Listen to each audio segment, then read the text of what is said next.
Hello, hello everyone. Hello again for those who saw me in the morning. You're the true champions. And as Paris Blockchain Week is coming to an end, I think we have one of the best panels, at least in my personal opinion, right now is processes and procedures to implement blockchain in a corporate setting. And my name is Laura Cornelia Inamediova. I run a marketing agency, LKI Consulting, and I help companies to create their marketing goals, challenges, create whole strategy, and then execution.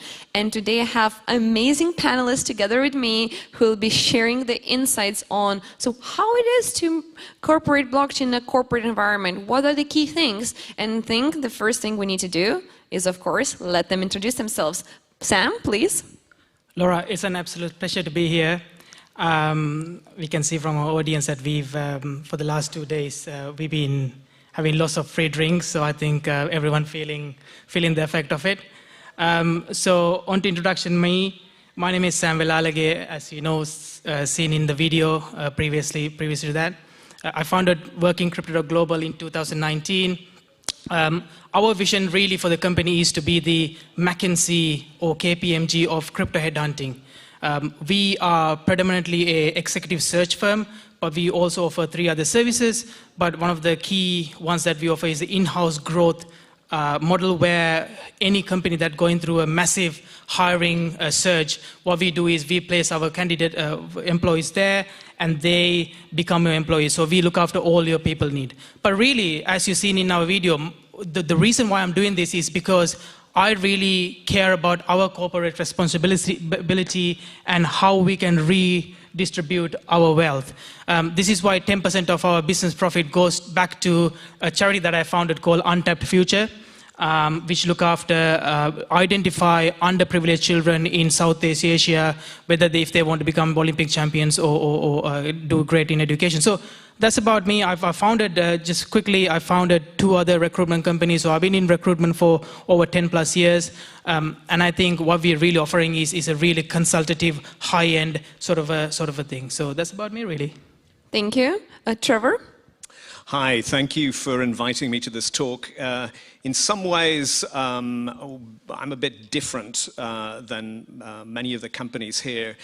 2 years ago, pretty much on April 29th, I was one of the co-founders of Indicio.Tech, which took a bunch of us who had been involved in decentralized identity, and what we decided we needed to do was to build, and build some more. That meant building out an enterprise-grade distributed ledger, professionally staffed with the state-of-the-art monitoring tools. It's now in 5 continents, 28 nodes and counting. And we also needed to build out and finish working closely with the open source code bases at Hyperledger, Indy, Ursa, and Aries. We had to build out some of the key software needed to exchange data in a privacy-preserving and secure way. And so 2 years on, it has been a wild ride. And we actually, as a company, haven't met most of each other because we're decentralized all over the world, mostly in the US. I'm currently in Dublin. As we've seen in those 2 years, a massive interest in the corporate world in how we can trust data, how we can share data, how we can do so in a privacy-preserving way, and how we can address some of the fundamental vulnerabilities in centralized and federated identity. So that's what I bring to this panel. Thank you, Antonio. Thank you, Laura, and thanks for letting me be here on this panel. So yeah, my name is Antonio. I entered the blockchain scene in 2013. Actually, I've been a fan of cryptography ever since I was 10 years old. So when I came to pick university, it's quite an easy choice for me. It was only one university in Sweden that taught cryptography. So I went down to Lund, the southern of Sweden, and started studying their computer science. Along with that, I also studied finance on the side, but mainly focusing on cryptography. So in 2017, I graduated from Lund. I did my master's thesis. So I have a master's in cryptography, specializing in computer science, master's specializing in cryptography and computer security. I wrote my master's thesis at Qtum Foundation, researching proof-of-work algorithms and the proof-of-stake algorithms. After that, I started working at Consensus for the venture capital fund there. After a couple of months later, I was approached by Qtum again to head their business development push in Europe. This was during the ICO, started to expand the team there. And built a team in Europe. So I've been doing that for 4 years now. I have an office in Sweden, which I'm heading.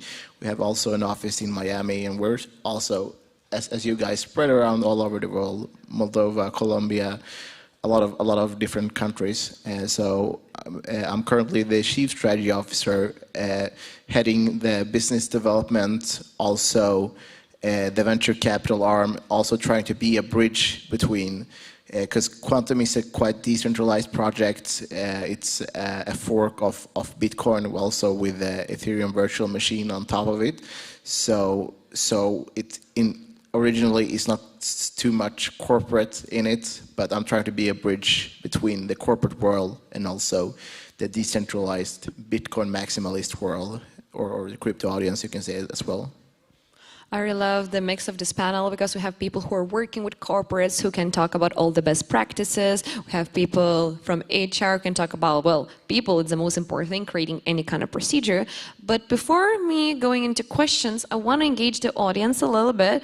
So now everyone who is sleeping, please wake up, because I want you to raise your hands if you are from the corporate environment and you're looking for blockchain. So you come from big organizations and you want to implement it. Can someone raise your hands? Okay, there's 1, 2, 3, like few people. Okay, on the other hand, who are the projects that are catering solutions for big corporates, who are target audiences, big corporates? Only one person? So basically, everyone who raised their hands is your clients. Go meet them. You're the sweet spot here. Awesome. So we know exactly who we have here. So, of course, everyone here comes from a different background. So from your experience, what are the best use cases of blockchain in a corporate setting? What are the things these corporates care about, need, and those who haven't raised their hands yet maybe could build a solution for? Sam. So, Laura, we are in a very privileged position when it comes to what sort of projects that we work with. That's great, because one of the things that we really like to work with is implementation of blockchain from very early on. You talked about case studies. So let me give an example.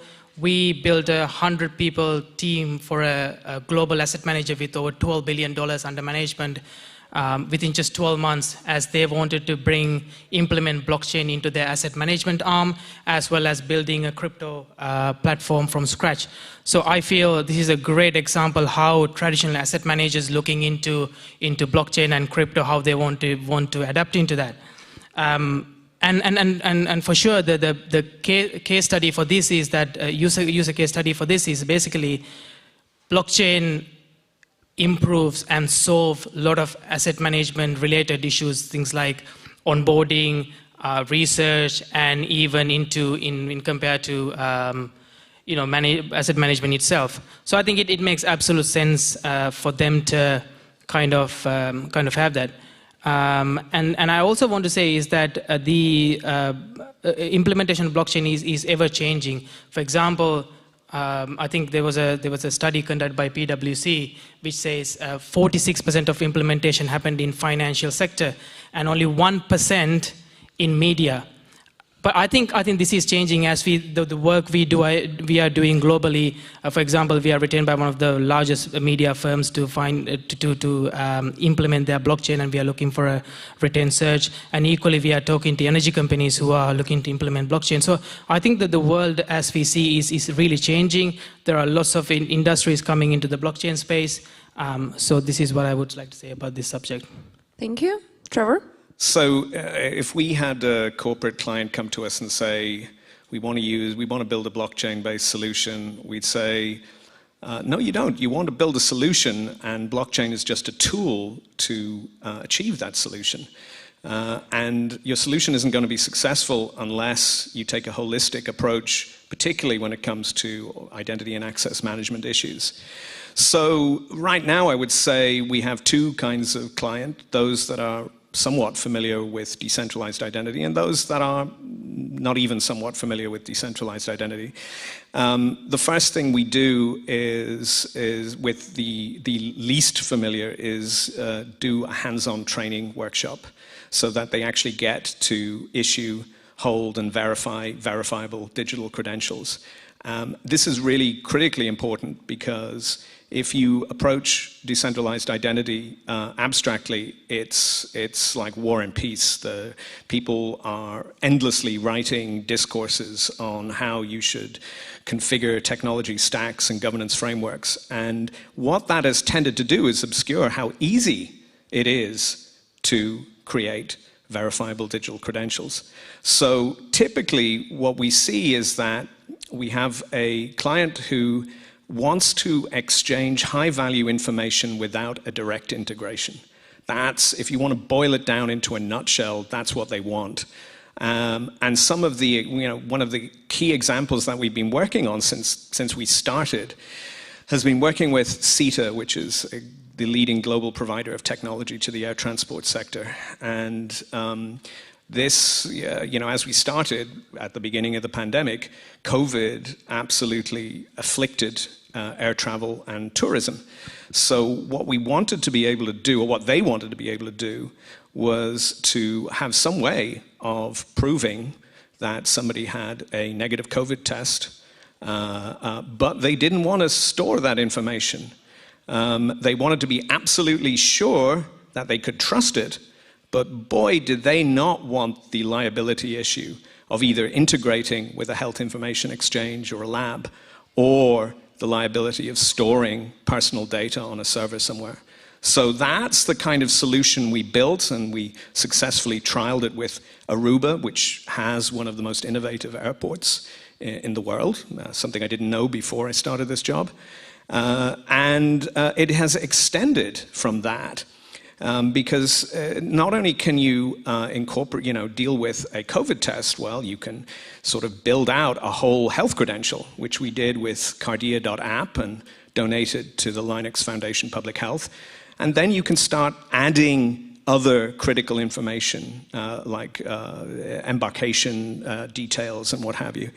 And so ultimately the vision is, so what happens is they start small, they solve a use case, and before they've even got into the production of the use case, the company is coming back to build something bigger.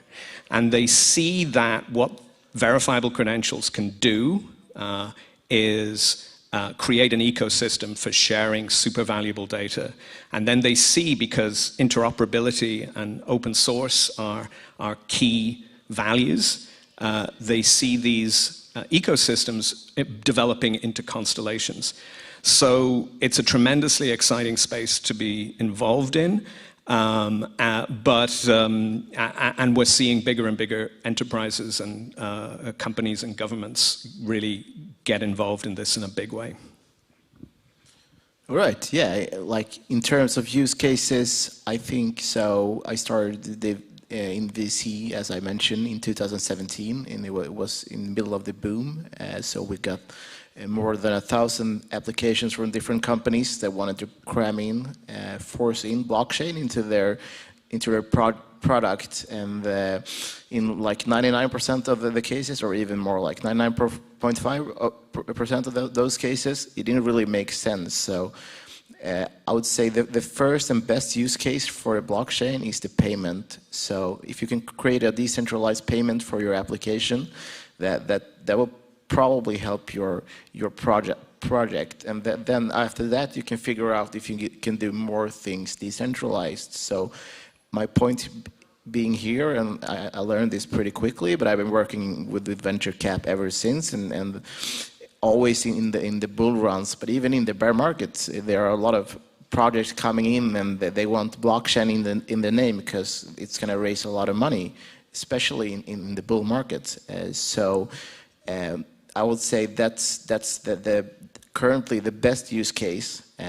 After that, you can try to figure out, like, if you wanna do Uber on the blockchain, it doesn't make any sense to do it on chain. It is going to be too heavy. You have to first figure out how to do the payment, and after you've done the payment, maybe then you can figure out how to do decentralized computation. So you aren't reliable, or you aren't handling all the service yourself. You have more decentralization for the users. After that, maybe you can try to figure out decentralized storage.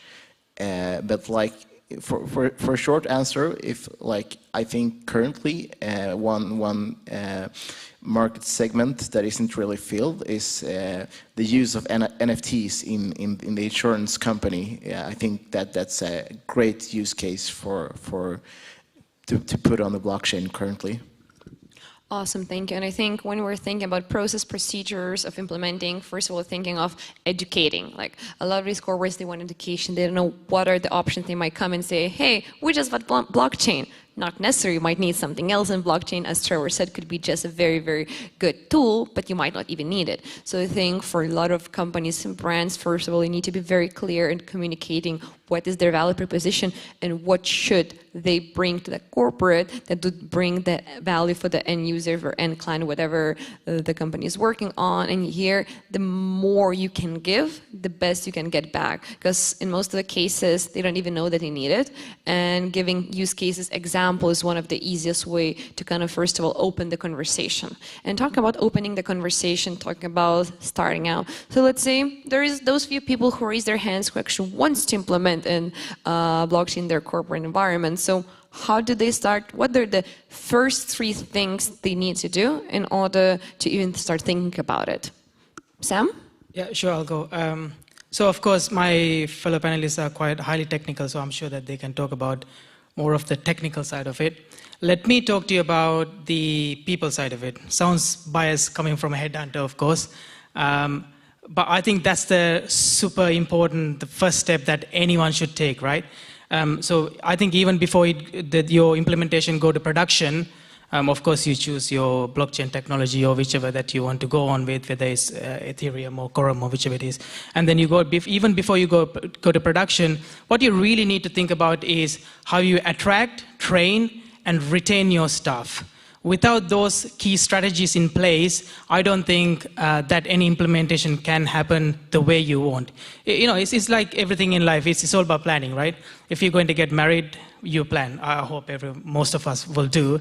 So and so forth, right? Maybe not the right analogy, but it's all about planning. So planning your people side is super important in my opinion, and get that right is important. Once you have that, that obviously triggers many other things, such as, you know, what's your, you need to create some personas to who you're going to hire, benchmarking salaries, recruitment strategy, retention strategy, employer branding, and all sort of stuff. That sounds really complicated, but actually what we do as one of our services is we actually help employers to really understand and implement that. So I think that's probably the first step that they need to take. Yeah, did you ask about the challenges? Or we can talk about challenges later. So we have people. Okay, that's one thing. Trevor, what next do we need to have? Well, so the key thing for us is that we have training, because it's most of the people, whether they're on the business side, we do training for the business teams, we do training for the developer teams. And part of that training is, as I said, learning how to issue and verify credentials. But it's also looking at how business implementations have evolved over the last year. And that gives them a sense of what's possible. We then have detailed architectural discussions. We talk about what they want, the kinds of information they want to exchange and what it's going to solve. Then we lead them through a proof of concept, and then a pilot, and then production. But typically the pattern has been, before we even get, even to some cases, the pilot, we're moving on to a stage 2 development of something more ambitious with more features. So that's our particular how we've managed it. The other thing that I think is really critical here, because we're dealing with open source technologies, is that, and we're dealing with open source technologies that are really quite mature at this point. That's not to say that they're not gaining features constantly. They are, and it's really important. But we encourage participation in Hyperledger. The Hyperledger communities are a fantastic way to, especially for developers, to learn how to implement this, how people who have been designing use cases and designing the tech and coding, et cetera, how they think. And so we are really committed to encouraging people to get involved in those communities. We also encourage all our companies we work with to open source their code, the code that we develop for them. And most of the time that's happened. And I think that's important because we have to, we want to drive, we reincorporated a year into our existence as a public benefit corporation because we believe in the social value of this technology. And so we want as many people to use it as possible. Antonio? Yeah, I think you make an excellent point there, Trevor. I think open source is really a key feature. I don't like, why are you going to use blockchain if the blockchain isn't open source? I mean, you could just use a centralized solution then. On the other point, I would like to reiterate to you really need to have to think through, do you really need blockchain for this? And there is a lot of applications that is still uncharted out there that you can use blockchain for, and when you're building the solution there, you have to ask yourself the question what trade-off do we want to do? There's a lot of blockchains out there that has claimed they're solved the Bitcoin trilemma, this scalability and decentralization. I don't think it's necessarily true. I don't think it's solved yet. It could potentially be solved with layer 2 scaling solutions. I think secret rollups is part of the future. It's going to be a game changer. But with that being said, I'm from a more decentralized blockchain, and with that, it's very hard to shut the network down. We virtually have no downtime in the network, but with that also, we're a little bit slower. Our blocks come out in increments of every 16 seconds on average, which might be feasible and is feasible for a lot of the products out there. With that, I don't want to bash the more centralized blockchains out there either. I think there is always going to be this trade-off, and there's always going to be the need for both more centralized blockchains that maybe have 30 validating nodes. They can push out 1,000 transactions per second, and also the more decentralized ones like Bitcoin, Ethereum, and Qtum, for example. But for the more centralized one, I mean, high-frequency trading, it's really hard in practice to perform on a very decentralized blockchain at the moment. But on the other hand, you also have to think about the trade-off. What happens if someone comes and shut these 30 validators down? Do they have a protocol for keeping it up and running? So yeah, there's a lot of trade-off to think about there, and I think it can be hard for normal companies and businesses to think about all this. So yeah, I want to iterate what my fellow panelists are saying. It's really important to have someone that really understands the full stack of the blockchain in order to implement these projects in a blockchain setting in a proper way. So Antonio, how much education do you have to do typically with a potential customer?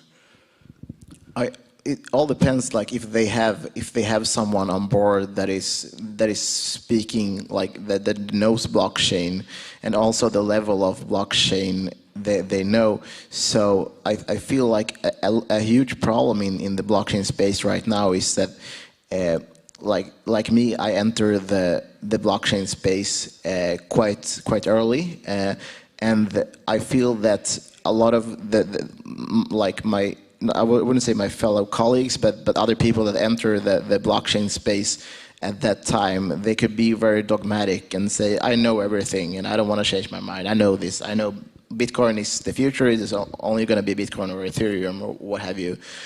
So I think like if they have someone on the team that is willing to listen to you and change their model, I think that's really good, and they have some expertise for blockchain beforehand. But if they don't, I think it's very crucial for them to have someone in-house, because I mean, we can help out with that, of course, but they're still going to need to know what they want, because at the end of the day, they know their product and they know where they want to go, and we can't really help them with everything. So I think it's important to have at least a small internal team of blockchain. It doesn't have to be experts, but with knowledge in the blockchain space and where they want to go. I love how we're talking about education, having the right people who understands blockchain, because one thing we see from the marketing agency perspective is there is a lot of internal communication issues. So usually blockchain as a technology for corporates is still a little bit scary, it's still new, you still think, oh, something might go wrong, something might go bad, and even if some of the stakeholders bring this as a question within the internal decision-making team, you need champions, you need initial internal stakeholders who support it. So here, one thing in order to start basically implementing blockchain is to really think about internal communication and education as well, because the best ideas might get shut down because people might be scared, people might not be willing to, well, go with it, because usually implementing new technology means you have to change a lot of internal structures, a lot of internal processes, and really makes people feel uncomfortable. So definitely having the right internal communication, the team, all stakeholders are one of the crucial things. And talking about internal stakeholders, probably we also need to talk a lot about people, because we need people to do that. And as Sam talked a little bit beforehand, without them, there is nothing there. So Sam, can you talk a little bit more of, so what would be the good employer branding initiatives or other initiatives corporates can do to actually attract those blockchain people who might be willing to work better for a startup, for something exciting, rather for the big conglomerate? Well, that's the million-dollar question, right? That everybody been asking me. How do you attract people, right? If I had the straight answer, I think I'll be a very popular man. So I think it's all about, if you want to attract the right people for blockchain, crypto, corporate, whichever it is, you must have a long-term strategy. And that's really need to be incorporated into your commercial strategy, and that the C-level really needs to know what's going on recruitment at ground level. What we often see is that most C-level, perhaps not the most C-level, but some of the people that we work with, is that the C-level doesn't have any idea what's going on in the recruitment in the ground level. So that's really needs to change. So I think, first of all, in terms of attracting the right talent, for your implementation of blockchain, is you really need to look at of course companies have vacancies to fill right here, right now, which I understand, but you need to think about, you need to plan 12 months ahead how you're going to attract and retain. So once you have that, I think you talked about the employer branding a little bit, Laura. The first thing I think any company needs to do if you're going to implement something, right, and you're going to have a new technology team, new people, well, you need to look at what's your EVP, employer value proposition. Basically what that really means is that what you're going to offer to your existing employees, but also external. That's really important, because as we know, the market is growing at a rapid pace, and how you really differentiate and then put that into your employer brand is really, really important. So those are the things I would really do at planning stage, because I think what's sometimes just quickly go into startups, what really is missing is that there's no planning going on in terms of what you really want to hire and so on and so forth. You doesn't have an objectify sort of job profile sort of a thing. So I think that's really important. In terms of practical things you can do, there are many things that you can do to attract. So there are many people out here that you might have stand. That's one of the ways that you're actually going to attract candidates, because candidates going to buy from companies that they heard of. It's the same psychology as if you buy something, right? So that's really important. But I think one of the things that I would say, maybe a question to the audience as well, when was the last time you actually had a sort of a company-wide meeting and communicating what sort of key roles that you need to hire, right? That's really important, because you should use your employee network to advantage. Just to give an example, whenever we get a retained search or something, even before it advertised, it been filled by my network. And that's just to goes to show the power of your network. So use your employees' network, use them as your brand ambassadors to be able to attract those talents. So those are the guys that you can really tell ins and out of your project. So. And apart from that, I think one of the unique thing in blockchain that I've seen is that community managers, right? So you have lots of community managers in the companies that you are employed at, and you should use your community managers, I would say, in terms of managing a talent pool as well. Creating a member group in Discord or whichever. So I think those will be the best ways to both looking at employer branding and then how you would attract candidates. Thank you, Sam. As we have last couple of minutes left, I want to have a little bit broader question for everyone, a panelist. So how does the future of blockchain in a corporate environment look like? Let's see here, we have amazing builders, developers, just people who are creating the future products. So what do you think from your personal experience, understanding, and insight would be the next big things? Let's see, if you could build one thing, not what you're building right now, and maybe something that someone here in the audience could take and work on, what would that be? What's the future? What's the next big billion-dollar idea? Antonio? Yeah, the short answer is I have no clue, but I do know that, and I would like, if there is anyone from Uniswap here, and MetaMask, I know you're here as well, I think that what you've done is really good. So if I have like one tip to give to corporate is to spend a lot of money on user experience and user interface. It should be really easy to get started. I mean, your grandmother or your grandfather should be able to open up like a MetaMask, for example, account, should be able to hook it up to Uniswap and trade tokens. So you should remove that barrier, and I know we have to work on that as well, but I think that's my key takeaway. Make it easy, make it simple for them, and yeah, real big kudos to Uniswap and MetaMask. You've done it really well. So I can't break this down into one, so I'm going to race through them. First of all, crypto needs to deal with identity.